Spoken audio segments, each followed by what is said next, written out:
The bitter cold of a French winter cut through the layers of her coat, but it was the heat of her own resolve that made her hands steady as she clutched the worn leather satchel under her arm.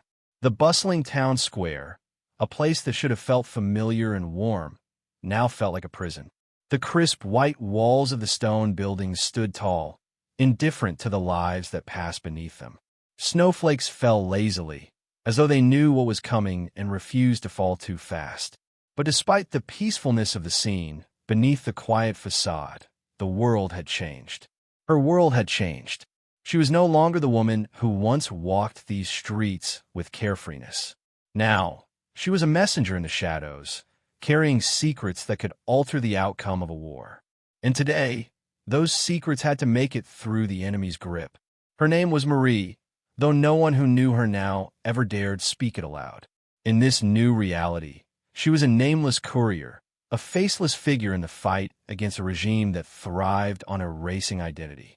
But even as she walked through the town, her head held high and her eyes scanning the landscape for threats, she was already feeling the weight of history pressing in on her shoulders. No one knew her story, not the soldiers, not the villagers. They only knew the version she chose to give them, a harmless woman going about her day. But beneath the ordinary exterior, she carried a burden no one could fathom, a set of papers tucked deep within her coat, the contents of which could bring a tidal wave of change to the Allied forces. If she failed today, it would not only be her death, but the loss of vital intelligence that could potentially turn the tide of the war in the Allies' favor. Her movements were careful but confident. Her shoes clicked against the cobblestone, a sound that blended into the hum of town life. But her mind was racing, scanning every corner for the slightest indication of danger. The Gestapo had eyes everywhere. In the market, at the bakery, even in the alleyways. They were always there, always watching, and if they spotted her, there would be no chance to turn back. It was a cruel irony. The very same smile that had once charmed soldiers during her social outings, disarmed them in the most mundane of situations, was now her greatest weapon. She had learned to rely on it. This simple, unassuming expression that could distract the eyes, make men question their own suspicion, and blur the edges of any dangerous situation. But today, her smile would be tested more than ever. It would either allow her to slip past the enemy unnoticed, or it would betray her.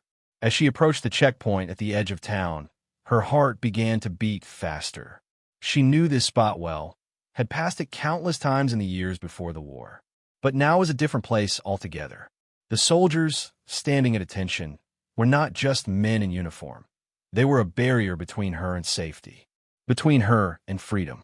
She was close, so close she could taste the acrid air of danger that clung to the checkpoint like smoke from an unseen fire.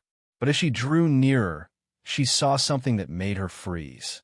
A soldier was standing by the barricade, inspecting every passerby with a deep, calculating gaze.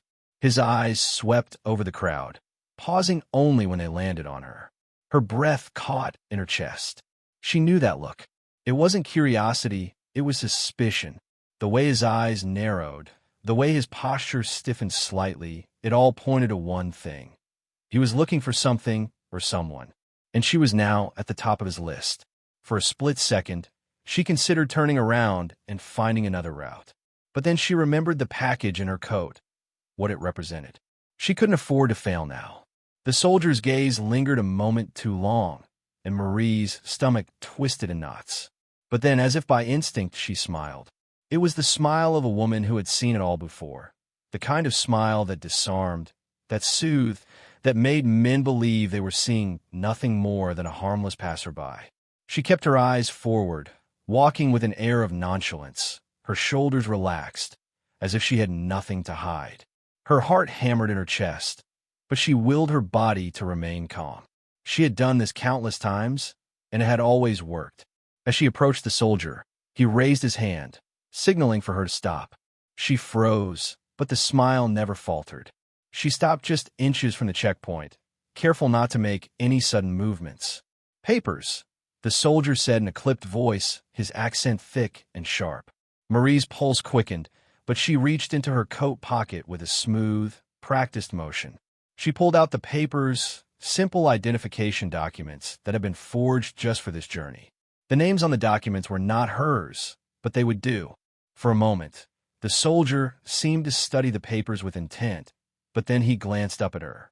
She felt his gaze settle on her face, and for a moment, the world seemed to pause. She could feel the weight of his suspicion press down on her. It was a game of nerves now. She knew that if she flinched, if she showed even the smallest sign of panic, he would sense it, and then everything would unravel. She kept her smile in place, unyielding, her eyes steady. She let the silence stretch for a moment longer than was comfortable, and then, just as she was beginning to think that perhaps her smile wasn't enough, the soldier's eyes softened. His gaze flickered back to the papers and then back to her face, as though reassessing the woman before him. Finally, he nodded curtly. "Go ahead," he muttered, dismissing her with a single motion of his hand. Marie didn't wait for him to change his mind. She walked briskly past the checkpoint, keeping her head high and her heart steady, even as she could feel the weight of the soldier's stare on her back. But as she crossed into the open street, she allowed herself to exhale. Only just. Her hand went to the satchel, clutching it against her side. She had made it through the first test, but the road ahead was still perilous. She was not yet free. In the distance, the outline of a car loomed ahead, parked at an angle that seemed too deliberate, too careful. Her instincts flared again. Something wasn't right. She kept walking, trying not to draw attention to herself, but her eyes were locked on the car. It was parked by the side of the road, its windows tinted just enough to hide the occupants inside. A pair of boots rested on the pavement next to it, the unmistakable black leather of Gestapo footwear. She had no doubt that they were watching her. With her heart pounding, Marie turned into an alleyway, weaving between the buildings. She had to find another route. There was no time to waste. She didn't know if they were watching her yet, but she wasn't willing to wait to find out. Her mind raced as she navigated the narrow alley, the sharp scent of decay and damp earth filling her lungs. Every step echoed louder in her head than it did on the cobblestones beneath her feet. Her fingers tightened around the satchel, every second pulling her further into the unknown. And still, she couldn't shake the feeling that someone was following her. Someone was always watching.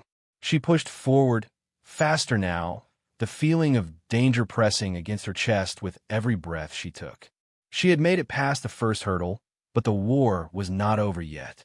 The moonlight spilled across the narrow streets, casting long shadows that twisted and danced with every movement. Marie's breath came in quick, shallow gasps as she walked, her every step calculated, every sound amplified in the stillness of the night. The village seemed to hold its breath, the houses slumbering in a quiet that masked the tension in the air. But Marie could feel it, the danger, the ever-present threat of betrayal, of capture. It had been days since she'd left the city, a constant journey through unfamiliar roads, tangled in secrecy and lies. She had already passed through several checkpoints, each more dangerous than the last. But tonight was different. Tonight, the stakes were higher. The package under her arm contained intelligence that could shift the balance of power in the war. If she could make it to the border, if she could slip through the cracks in the iron fist of the Nazis. The weight of the documents felt heavier than ever before. She hadn't seen the contents, but she knew their importance. They were meant for the Allies, plans, strategies, critical information that could tip the scale in the war's favor. Her role, though small in the grand scheme of things, was crucial. She was a conduit, an invisible thread connecting disparate pieces of a larger puzzle. But that thread was fraying, and she was the only one holding it together. She paused for a moment in the shadow of a tall stone building, listening for any sounds that might indicate the presence of the enemy. A light breeze stirred the air, carrying with it the distant hum of a conversation, the murmur of voices from the local tavern. It was a strange comfort to her, the normalcy of it. People talking, drinking, living, while the world around them was slipping into chaos. But her thoughts were quickly interrupted by a figure stepping out from the shadows. Her heart skipped a beat, her body tensing instinctively, but she forced herself to remain calm. It was another woman, her features barely visible in the moonlight. "You're late," the stranger whispered, her voice barely audible. Marie didn't respond immediately. She kept her eyes locked on the woman, assessing. Every meeting was a gamble.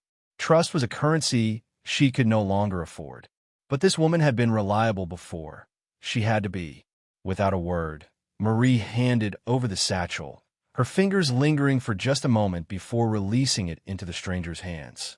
The woman didn't hesitate, her grip firm and steady. "Where's the next rendezvous?" Marie asked, her voice low, her nerves fraying as the minutes ticked by. "The mountains," the woman replied. "You'll meet another contact there." Marie nodded. The mountains, an isolated, treacherous place. But it was her only option now. The farther she could move from the front lines, the safer she would be. But it was also the most dangerous route. The German soldiers were everywhere in those mountains, and one wrong move could be her last. Before Marie could say anything else, the woman turned and disappeared back into the shadows, leaving her standing alone in the alley, the weight of the situation pressing down on her. She had one shot, one final chance to make it to the border. If she failed, there would be no second chances. She began to walk again, her pace quickening, her mind racing. Each footfall was like a drumbeat in her ears, louder and louder, as if the world itself was drawing her closer to some inevitable confrontation. The closer she got to the mountains, the closer she got to freedom, or so she hoped. As she neared the edge of the village, she saw the glint of headlights in the distance. Her heart lurched, and she instinctively ducked into a narrow alleyway, pressing herself against the cold stone wall. The car was getting closer, its engine rumbling ominously. Her fingers twitched, reaching for the concealed weapon she carried in the pocket of her coat. It wasn't much, just a small pistol, but it had saved her life before. She didn't know if she could trust it to save her now. The car passed by, its headlights sweeping across the alley, casting long, jagged shadows on the walls. Marie held her breath, praying that she hadn't been seen. The car continued down the road, and she let out a long sigh, her pulse slowing slightly. But the sense of unease remained. She had been followed before. She couldn't let it happen again. When the road cleared, she stepped back into the street, her steps more cautious now. The border was still hours away, and every mile between her, and it felt like an eternity.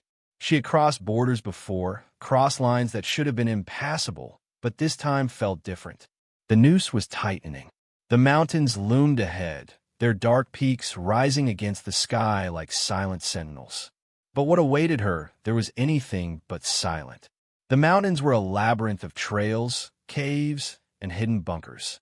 The perfect place to hide, but also the perfect place to be trapped. As she neared the foot of the mountains, she saw the faint outline of a figure in the distance. Another contact, perhaps, or an enemy scout. Her instincts flared, and she slowed her pace, staying in the shadows, watching carefully. The figure drew closer, and Marie's heart skipped a beat when she saw the unmistakable uniform.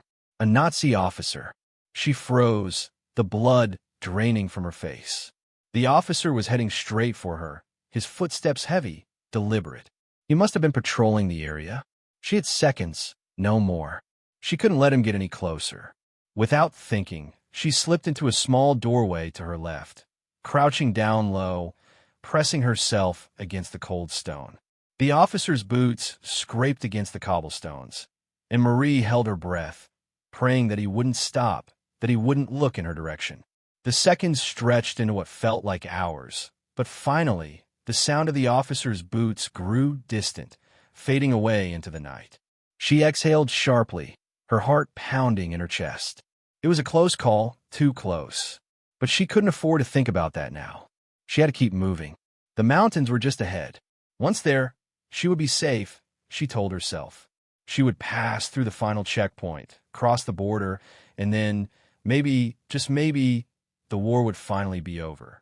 But as she made her way up the winding trail that led into the hills, she couldn't shake the feeling that she was being watched.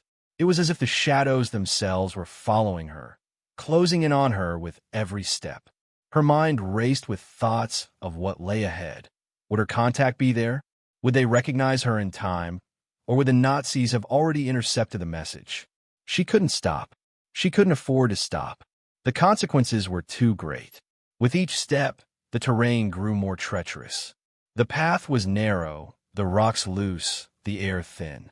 Every sound seemed amplified in the night. Her breath, her footsteps, the distant calls of birds. The mountains, with their stark beauty, were unforgiving. They could hide a person, yes, but they could also swallow one whole. Marie pushed on, the cold biting at her skin, her body aching from the strain of the journey. She knew that the hardest part was still to come. The final checkpoint, the final test. And the price of failure had never been clearer. Her thoughts were interrupted by the sound of something, or someone, moving behind her. A twig snapped in the distance. Her heart jumped in her throat. She turned sharply, but there was nothing there. Just the rustling of leaves, the quiet hum of the wind. She exhaled, forcing herself to calm down, but the feeling of being hunted never left her. The mountains were beautiful, but they were also the perfect trap. And tonight, she feared she might just be caught in it. Marie moved quietly through the mountain paths, her footsteps muffled by the soft earth. The jagged rocks of the Alps rose above her, silent witnesses to the brutality of the war. She had crossed countless miles since she had first slipped past the town checkpoint. Each step had taken her further from the soldiers and closer to the mountain rendezvous. Yet every mile felt like it might be her last. The night was eerily calm, but beneath the surface, the world seemed to be holding its breath, waiting for her to falter. The weight of the documents pressed against her chest, a constant reminder of the dangerous mission she had undertaken. She couldn't afford to fail. If she did, the precious information she carried would be lost forever. And worse, her own life would be nothing more than a footnote in the history of those who fought this war. No one would remember the courage it took to carry those secrets. No one would care about the sacrifices she had made to ensure that the truth was delivered. Yet, in this quiet moment, there was no time to reflect on such things.